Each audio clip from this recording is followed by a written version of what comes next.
पुंडलीकवरदा हरिविठ्ठल श्री ज्ञानदेव तुकाराम सद्गुरु समर्थ त्र्यंबकानंद महाराज की जय।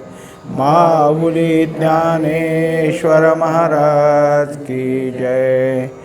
जगद्गुरु तुकाराम महाराज की जय। श्री गुरुदेव दत्त।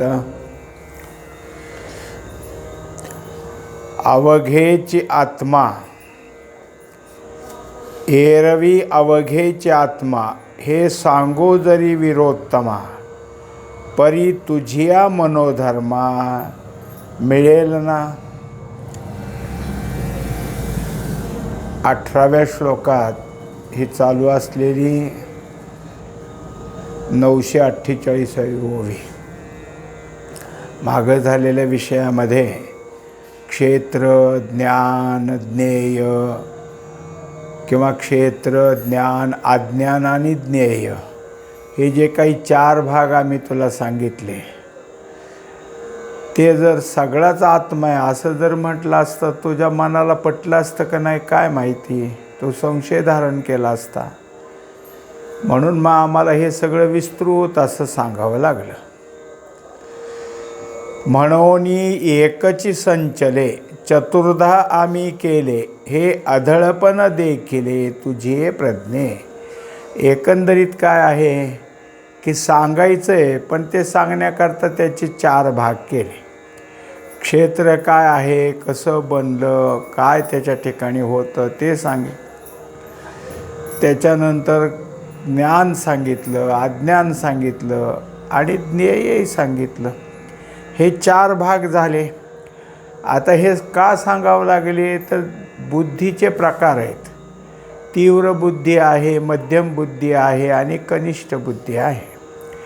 तेव्हा जी कनिष्ठ बुद्धी तिच्या ठिकाणी जरा काय आहे, जडपण आहे, सगळंच तिला लगेच समजतं असं नाही। त्यामुळं सगळ्याला समजेल असं सांगावं लागलं। जसं एखाद्या शाळेतल्या वर्गामध्ये 40 मुलात पहिली 10 मुलं कुशाग्र बुद्धीची असतात आणि शेवटची 10 मुलं अत्यंत ढ असतात। पण शेवटच्याच मुलाला कळावं असं शिक्षकाने बोलायचं असतं, पहिल्याला तर कळेलच कळेल। म्हणून मग सगळ्यांना कळेल असं करण्याकरता आम्ही त्याचे 4 भाग केले। मग ज्याची जशी बुद्धी असेल तसं तसं त्या बुद्धीत समज वाढत जाईल। पै बाळ जै जेव विजे, तै घासू विसा ठाई कीजे, तैसे एकची चतुर्व्याजे कथिले आम्ही। त्याला उदाहरण दिलं की तसं तुम्ही आम्ही जेवायला बसलो म्हणजे आपले आपले घास वेगवेगळे असतात। ज्याची जशी जीवनी, म्हणजे तोंड जितकं पसरट आहे तेवढा मोठा घास घेतो, जरासं कमी असेल तर थोडा लहान। हे झालं मोठ्या माणसाचं, पण लहान मुलाला एवढा मोठा घास कसा चालायचा। मग जो मोठ्या माणसाचा घास आहे तो लहान मुलाला खाऊ घालायचा तर आई त्याचे 20 भाग करते। एकाच घासाचे किती 20 भाग करते आणि थोडं थोडं थोडं त्याला खाऊ घालते। म्हणजे मग काय आहे, त्याला तोंडात धरता येतं, चावता येतं, तेवढा लहान घास त्याला खाऊ घालायचा। त्यासारखं हे जे आम्ही 4 प्रकार तुला करून सांगितले ते कशासाठी, तर हे लक्षात यावं, समजून यावं म्हणून। एक क्षेत्र एक ज्ञान, एक ज्ञेय एक अज्ञान, हे भाग केले अवधान जाणोनी तुझे। तेव्हा ह्या सगळ्या गोष्टी अगोदरचं झालेलं आहे। हे सध्या क्षेत्रज्ञाचं जे प्रकरण होतं त्याचा आत्ता समारोप चालला आहे। त्यात आपण पाहिलं की क्षेत्र सांगत असताना क्षेत्र कोणाला म्हणावं ह्याचीच मतभिन्नता दिसली आणि मग भगवंताच्या अभिप्रायातून क्षेत्र कसं बनलं आहे ह्याची सगळी मांडणी झाली। अर्थात क्षेत्र आम्हाला कळालं की क्षेत्र नुसतं नाही, विकारासह आहे आणि त्याला जाणून घेणारं ज्ञान कळालं। ते क्षेत्र जाणण्याकरता आहे, त्याला एकदा क्षेत्र जाणता आलं, त्याला क्षेत्र म्हणजे देह, त्या देहाला जाणता आलं म्हणजे मग त्या ज्ञानानं आम्हाला काय आहे की देह आणि त्यात असलेला आत्मा, ज्याला आता ज्ञेय म्हणायचं आहे, ते यथार्थ कळेल. आता त्या ज्ञानाबरोबर ज्ञान नाही, त्याला अज्ञान असं समजल्यामुळं जे काही ज्ञानाची लक्षणं सांगितली होती ती ज्याच्या ठिकाणी नाहीत पण त्याच्या विरुद्ध आहेत असं अज्ञानही सांगितलं. आणि ज्ञेय जे काही आहे ते सविस्तर सांगितलं, कारण ज्ञेय हे सांगण्यातलं नाही, शब्द लागू पडत नाहीत, पण ज्या अर्थ त्याला वर्णन करायची वेळ आली तर जसं जसं त्याला सांगता येईल तसं ते सांगितलं. आणि ऐसेनही पार्था जरी हा अभिप्रावो तुझ हाता, नये तरी हे व्यवस्था एक वेळ सांगो. आता सगळं समजून दिलं. काय असतं, तत्त्वज्ञानी जे असतात ते तत्त्वज्ञानी पुढं बसलेल्या श्रोत्याचा यथार्थतेनं समाधान झाल्याशिवाय सांगणं बंद करत नाहीत. कारण श्रोता आता मला पुरे, मला चांगलं कळालं असं म्हणतो तेव्हा वक्त्याचं बोलणं थांबतं. पण जर त्याच्या ठिकाणी संभ्रमित अवस्था आहे, त्याला कळालं का न कळालं तो काही दाखवतच नाही, त्याच्या चेहऱ्यावर त्याची काही चिन्ह दिसत नाहीत, वक्त्याला वाटतं आपण सांगतोय ते बरोबर आहे का ह्याला नीट कळत नाही. म्हणजे दोघांच्या ठिकाणी त्याला जर कळालं नाही तर कळालं का न कळालं ह्याचं काही त्यांनी दाखवलं नाही.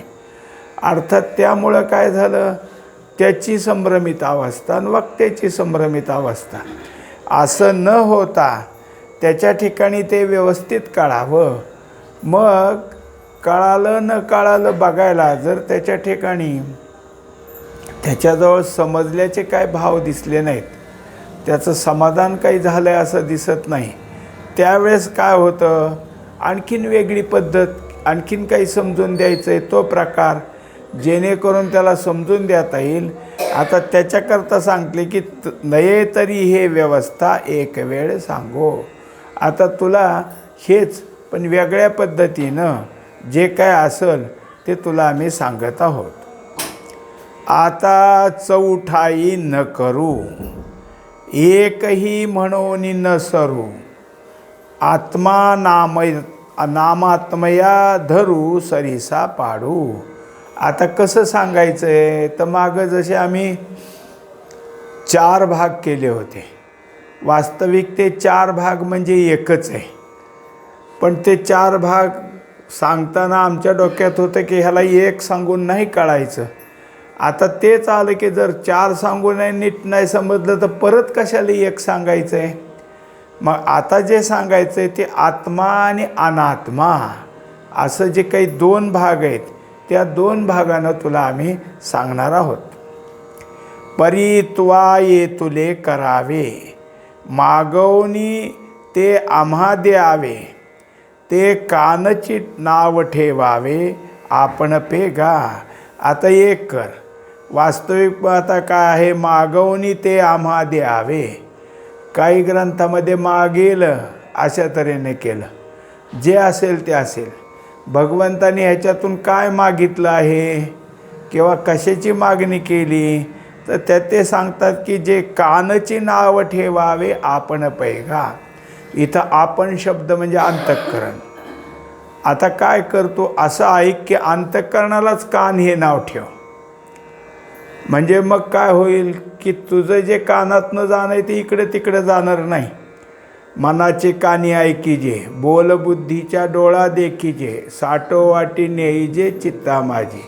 हे जे काही आहे मागची झालेली ओवी, त्याप्रमाणे कान आणि अंतःकरण ह्याच्यामध्ये जर काही अंतर असेल आणि त्याच्यात जर काही शब्द विस्मृतीत गेले तर काय करा, त्यापेक्षा तुझा अंतःकरण आहे त्यालाच आम्ही कान म्हणू किंवा तू नाव ठेव, म्हणजे कुठं दुसरीकडे जाणार नाही.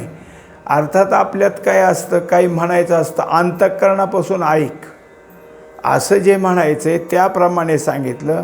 आता हे पहा की असं कितीतरी वेळा ज्ञानेश्वरीत आले, अवधान देई जे अवधान दे. हे सगळं पुन्हा पुन्हा का सांगायचं, इतका जर याची प्रशंसा आहे शब्द तत्व सारज्ञा त्याच्या अगोदर आता इथंही झालं की श्रोते मुख टिळका, इतक्या सगळ्या जर अर्जुनाला पदव्या आहेत, इतका तो अत्यंत काय श्रेष्ठ श्रोता आहे, हे पुन्हा पुन्हा का, तर निमित्त अर्जुनाचं आहे. बाकी सगळ्या आपल्यालाच ते सांगायचं आहे त्या निमित्तानं. मग हे भगवंताचं मनोगत नाही, माऊलीचं मनोगत आहे. त्यांना माहिती आहे की ज्ञानेश्वरी आहे, पण ते यथार्थतेनं समग्र अर्थ करून सगळ्यालाच कळते असं नाही. अलीकडं कसं आहे, ज्ञानेश्वरीवर खूप भाव आहे सगळ्यांचा, अत्यंत पूजनीय झाले. लोकांना कळती का न कळती हे राहू द्या, पण रोज 5-50 ओव्या घेऊनच कामाची सुरुवात करायची. म्हणजे सकाळी आंघोळ झाली की 25-50 कसा वेळ असेल ती ओवी घ्यायचीच. रोज ज्ञानेश्वरीशी संबंध करायचा असं सगळ्यांचंच आहे. सगळ्याच ओव्या सगळ्याला कळल्या असं नाही, किंवा तेवढ्या 50 ओव्या घेताना त्याला सगळं समजतं असं नाही. पण समजावं हा प्रयत्न जो आहे तो प्रयत्न करण्याकरता आता काय करायचं आहे, वाचतानाही लक्षपूर्वक वाच किंवा ऐकताना लक्षपूर्वक ऐक. या श्रीकृष्णाच्या बोला पार्थू रोमांची तू जागला, तेथ देवो म्हणती भला उचंबळेना.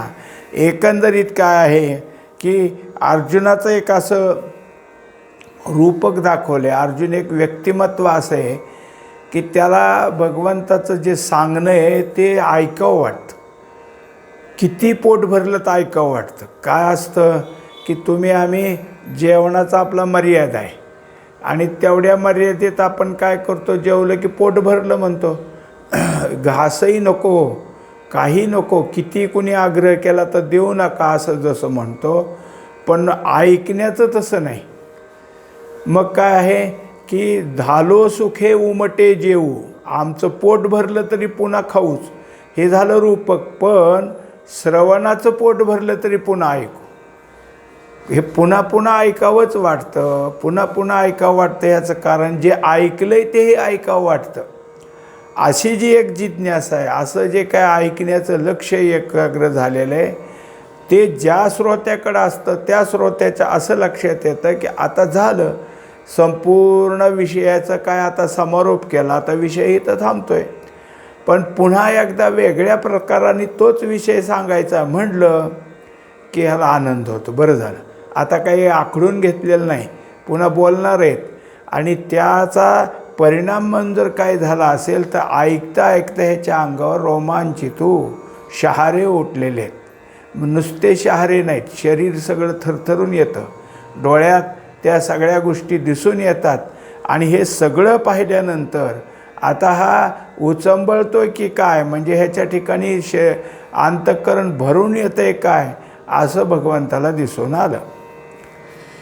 ऐसेनी तो येता वेगू, धरोनी म्हणे श्रीरंगू, प्रकृती पुरुष विभागू सरेसे सांगू.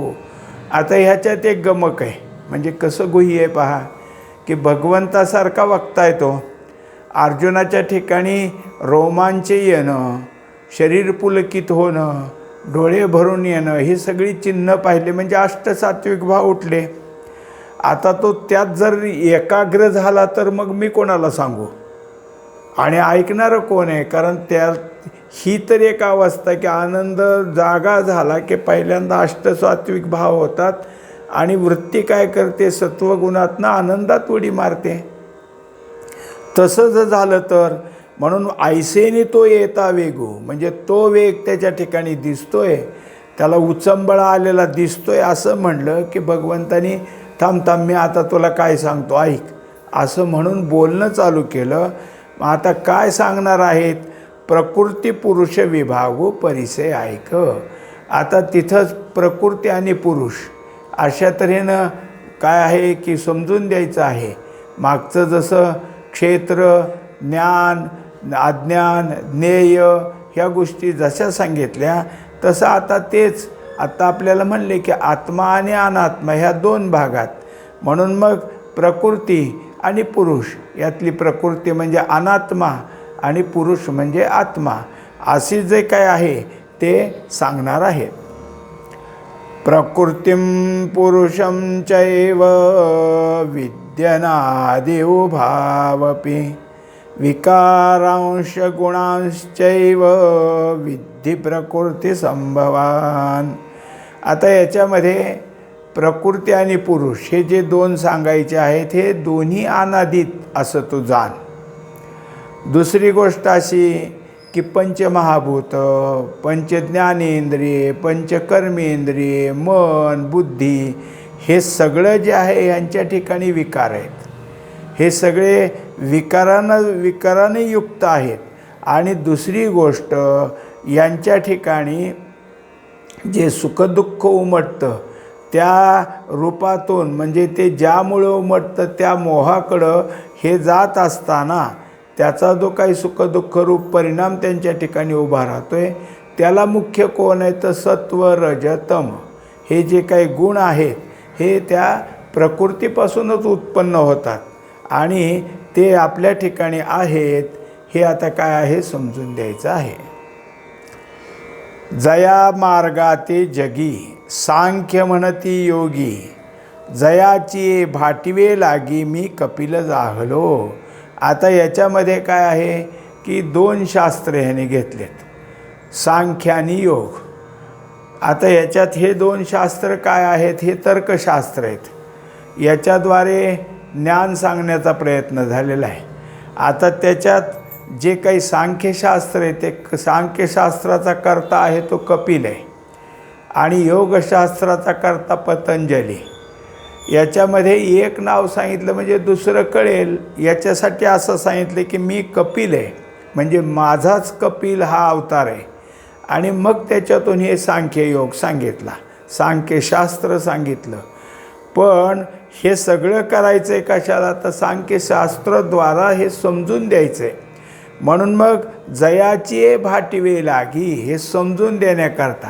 भाट म्हणजे पूर्वी राजे लोकाच्या घराण्यामध्ये राजाची स्तुती करणारे असायचे त्यांना भाट म्हणायचं. आता इथं काय हे वर्णन करायचं आहे. वास्तविक वर्णनाचा हेतू पुरुषच आहे पण पुरुष ज्या उपाधीमध्ये आला आहे ती प्रकृती. मग त्याचं वर्णन करायला मी कपिल झालो आणि मग हे सगळं सांख्यशास्त्र तुमच्या पुढं मांडलं. तो ऐक निर्दोखू प्रकृती पुरुष विवेकू म्हणे आदि पुरुखू अर्जुना ते. तेव्हा हे सगळं सांगण्याकरता हे संपूर्ण असं आहे की सगळं असं निस्संदेह सांगायचं मग निर्दोष. मग निर्दोष सांगण्यामध्ये प्रकृती काय पुरुष काय हा जो काही दोघांमधला विवेक आहे, प्रकृती कशी पुरुष कसा, ह्या दोघांची जी काही लक्षणं आहेत ते लक्षणं जाणली तो विवेक जर मनात ठेवला तर दोन गोष्टी दोन ठेवू आपण. एकत्र आहेत पण दोन आहेत असं समजलं तर विकारी काय आहे ते निर्विकारी काय आहे ते याच्यामध्ये कोणती गोष्ट घ्यायची आणि कोणती गोष्ट सोडायची हे काय होईल पूर्ण लक्षात येईल. विवेक आपलं हे काम करत असतो की तो विवेक करतो नुसतं असं नाही. लोकाला काय आहे चांगलं वाईट समजतं पण समजलं याचा अर्थ काय तसं झालं तर बरं आहे ना. आता कित्येक वेळा आपण कुठंतरी गेलो एखाद्या दुकानाकडं पैसे दिले माल घेतला पण त्यांनी सुट्टे पैसे देताना त्यांनी ज्या नोटा दिल्या त्यात सगळ्या खराब होत्या. अहो हे द्या दुसऱ्या द्या. ते म्हणलं तर त्याला काय होत नाही चालत्यात. मग हे चांगल्या नाहीत ह्या चालतील का न चालतील ही शंका येऊन विवेक आलता. पण चालत्यात म्हणला नसलं तर माझ्याकडं जाणार गप्प बसून यावं लागलं. म्हणजे काही वेळेला विवेक विचार येतो पण काही तिथं थांबतो. काही वेळेला तो विचार आम्हाला पक्का करावा लागतो. हा विचारमध्ये परिपूर्ण करणारा पक्का करणारा विचार आहे. ज्या विचारातली परिपक्वता होते विचार बदलत नाही त्याचंच नाव विवेक. हा विवेक इथं जो काही परमात्म्याने सांगितलेला आहे तो अर्जुनाच्या निमित्तानं तो मग आम्हा सगळ्याला सांगितला. तरी पुरुष अनादि आथी आणि तैची लागोनी प्रकृती संसरसी दिवो राती दोन्ही जैसी. आता हे काय आहे की जसा पुरुष अनादी कधी उत्पन्न झाला हे सांगता येत नाही तसं प्रकृती तशीच आहे. तिची तरी कुठं निश्चित जन्मतारीख सांगता येते म्हणून ती पण अनादी आहे. आणि हे दोन्ही कसे आहेत बरोबर चालतात. जसं आपण 24 तासाचा दिवस मानतो याच्यात दिवस 12 तासाचा आणि रात्र 12 तासाची. आता ते कमी जास्त असतं उत्तरायण आणि दक्षिणायनाप्रमाणे, पण कमी आपल्याला ढोबळमानानं धरून आपण दोन्ही समान आहेत, हे जसं दोन्ही चालतात आणि एक दिवस ठरला जातो तसं हे दोन्ही आहेत आणि ह्या दोन्हीमुळे हे सगळं चालतं. का रूप नोहे वाया परी रूपा लागली छाया निकनू वाढे धनंजया कणेशी कोंडा. आता ज्याला सांगायचं आहे ते रूप सांगताना ते काही वाया जाणारं नाही, पण त्याच्याबरोबर जे काही लागले म्हणजे मनुष्याचं शरीर आहे आणि शरीराला सावलीला काहीच अस्तित्व नाही, पण शरीराची जी सावली आहे ती सावली आभास असू दे तरी पण प्रत्येक वेळेस शरीराबरोबरच आहे ना, शरीराला सोडून कुठे येते. म्हणून जशी त्या रूपवान मनुष्याची शरीर आणि त्याचा असणारी सावली हे दोघं संबंध ठेवूनच आहेत, तसं इथं सांगतात की प्रकृती पुरुष हे दोन्ही संबंधितच आहेत. मग त्याला सांगायला कोणतंही पीक शेतकऱ्याचं असलं की ते येत असताना नुसतं त्याची काय आहे दाणे येत नाहीत, त्याच्याबरोबर भुसकट येतं. म्हणून कण आणि कोंडा ह्या दोन गोष्टी इथं सांगितलेल्या आहेत. कणेशी कोंडा तेव्हा दोन्ही येतं आणि मग निवड करावं लागते. मग भुसकट बाजूला काढायचं आणि कण सगळा जवळ घ्यायचा. तैसी जान जवटे दोन्ही ये एक वाटे प्रकृती पुरुष प्रकटे अनादिसिद्धे. याप्रमाणे हे जे काही आहेत हे दोन्ही असे आहेत की जसं काही म्हणजे एकमेकालाच आहेत. हे आहे म्हणून हे आहे आणि हे आहे, वास्तविक तसंच आहे. प्रकृतीमुळं पुरुषाला पुरुष हे नाव आलं, त्याला काही तसं नाव नाही, पण सापेक्ष आहे. पुरुषाला प्रकृती हे त्याच्या सापेक्ष नाव आलं म्हणून हे दोघंही आहेत. आणि शिवाय दोघं कसे आहेत तर बरोबरीने चालतात, एक वाटे दोघांची बरोबरी चालते. म्हणून या प्रकृती पुरुषाला दोघालाही अनादिसिद्धच म्हटलं. आता दोन्ही अनादित, पण एक कसं आहे अनंत आणि एक अंतवान आहे. ज्ञान जागं झालं की प्रकृतीचा अंत आहे आणि परमात्मा अनंत आहे. पै क्षेत्र येणे नावे जे सांगितले आघवे तेच एक जाणावे प्रकृती हे गा. तेव्हा आता काय आहे वरती सांगितलं आणि बरेचदा होते की आता दुसरा प्रकार सांगतात किंवा दुसरा विभाग सुरू झाला. हे सांगतात आम्ही दुसरं नाही, तुमची गफलत होऊ नये, तुम्हाला गैरसमज होऊ नये की क्षेत्र सांगितलं आता ही प्रकृती पुरुष कुठनं काढले. अहो ज्याला आम्ही क्षेत्र म्हणत होतो तीच ही प्रकृती आणि क्षेत्र दोन वेगळे नाहीत. हेच एक आहे की क्षेत्र येणे नावे सांगितले आघवे, मागं जे सांगितलं तेच एक जाणावे प्रकृती गा. तेव्हा हीच प्रकृती आहे. पण आता काय आहे की प्रकृतीचे विकार हे जर सांगितले तर मागं सांगितलेलं क्षेत्र हे काही वेगळे नाहीत, पण तेच सांगायचं कशा करता तर विचारातली परिपक्वता व्हावी, विवेक पक्का व्हावा म्हणून. आणि क्षेत्रज्ञ ऐसे जया ते म्हणितले असे तो पुरुष हे अनारिसे नो बोलो घेई. आता दुसरं क्षेत्रज्ञ जे काही सांगितला तो क्षेत्रात आहे म्हणून क्षेत्रज्ञ, तसा हा पुरुष आहे. आता त्याला काय आहे ही दोन्ही नावं म्हणजे किंवा दोन्ही वेगवेगळेच आहेत. एक क्षेत्र सांगितलं त्यात क्षेत्रज्ञ सांगितलं ते एक भाग वेगळाच आहे, हा एक भाग वेगळा असं नाही. जसं घरामध्ये एकाच पुरुषाला त्याचे मुलं जे असतात ते बाबा म्हणतात आणि पुतणे असतो तो काका म्हणतो. बाबा आणि काका काय दोन वेगळे नाहीत, फक्त उच्चार करणारी माणसं पोरं वेगवेगळी. तसं इथं त्या झालेलं आहे. आणि आता पुरुषाला काही वेगळं काही आहे असं नाही, तोच क्षेत्रज्ञ आहे. ये आनाने नावे परी निरूप्य आन नोहे हे लक्षण न चुकावे पुढती. तेव्हा तुम्हाला नावं वेगळी दिसतील. अगोदर क्षेत्रज्ञ सांगितलं आहे, आता तिथंच काय आहे प्रकृती आणि पुरुष सांगायचं आहे. अशी नावं वेगळीत, निरूपणही वेगळं झाल्यासारखं वाटल, पण हे सगळं तेच आहे, वेगवेगळं नाही. तरी केवळ जे सत्ता तो पुरुष गा पांडुसुता प्रकृती हे समजता क्रिया नाव. आता त्याला थोडं काय केलं समजून येण्याकरता त्याच्या व्याख्या केल्या की जे याच्यात पुरुष आहे तो पुरुष म्हणजे कोण आहे तर सत्ता, आणि प्रकृती कोण आहे तर क्रिया. एक सत्ता आणि दुसरी क्रिया. आपण पाहतो की विजेची सत्ता आहे आणि त्याच्यावर जे उपकरण असतं ते क्रिया आहे. जसं दिवा आहे, त्यातली जी तार एकदा लागली की तो आम्हाला प्रकाश देतोय, पण कोणाच्या सत्तेवर? विजेचा सत्तेवर. बुद्धी इंद्रिये अंतःकरण इत्यादी विकार भरण आणि ते तिन्ही गुण सत्वाधिक. आता ह्याच्यात काय काय समजायचं आहे आपल्याला? आता प्रकृतीच्या पोटात काय काय आहे तर प्रकृतीच्या ठिकाणी बुद्धी आहे, इंद्रिय आहे आणि अंतःकरण आहे.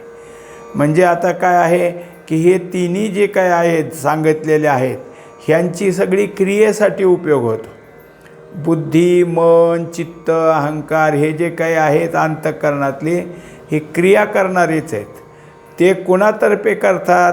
इंद्रियातर्फे करतात. ज्ञानेंद्रिय कर्मेंद्रियाकडून घेतात. या सगळ्यामध्ये जर काही असेल तर बाह्यक्रियाच आणि विषयाधीनता झाल्यामुळे हे विकार आहेत.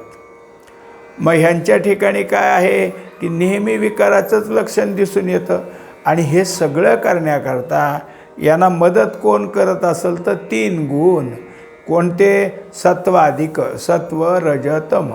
हे कुठून आणले?